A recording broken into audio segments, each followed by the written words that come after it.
রহমানুর রহিম। মনের হতাশা বক্তব্য দিয়ে কি সব কিছু প্রকাশ করা যায়? কি যাতনা বিষে বুঝিবে সে কিসে, পশি বিষে দংশিনী যারে।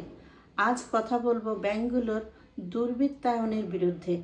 প্রেক্ষাপট করোনার সময় বাংলাদেশের ব্যবসায়ীদের করুণ অবস্থা।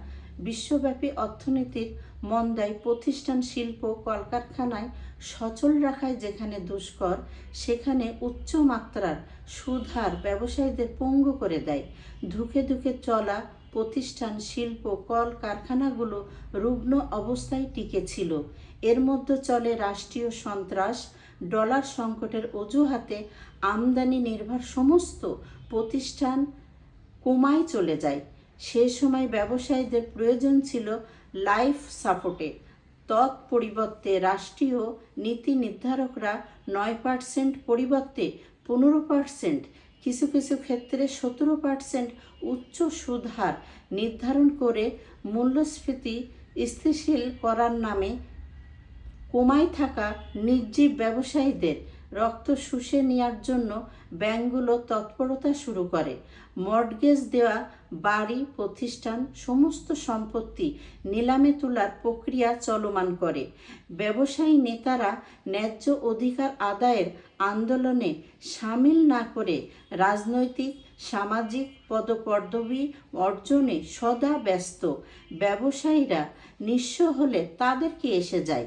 যে দল ক্ষমতায় থাকে বা ক্ষমতায় আসার সম্ভাবনা থাকে, সেই দলের প্রভাবশালী ব্যক্তিকেই নির্বাচিত করে দায়িত্বজ্ঞানহীনভাবেই। ফলে ক্ষুদ্র ও মাঝারি ব্যবসায়ীদের স্বার্থ উপেক্ষিত হয়।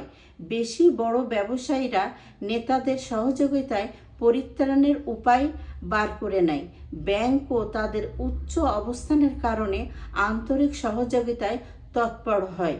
এখানেও শ্রেণী বৈষম্যের শিকার হয় ক্ষুদ্র ও মাঝারি ব্যবসায়ীরা। সরকারের উচ্চ পর্যায়ের নীতি নির্ধারকরা শিল্প, কলকারখানা, ব্যবসায়ী প্রতিষ্ঠানগুলির অপমৃত্যু হলে রাষ্ট্রের অর্থনৈতিক প্রবৃদ্ধি বাধাগ্রস্ত হবে। সুচিন্তিত ব্যবস্থার ভিত্তিতে এর সুরাহা করুন।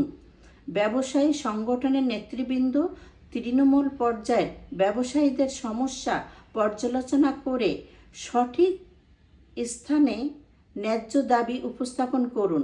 ব্যবসায়ীদের বাঁচান, ব্যবসায়ীদের মাধ্যমে সমৃদ্ধশালী দেশ গড়ুন। ইনশাল্লাহ বাংলাদেশ সফল হবে। আমিন।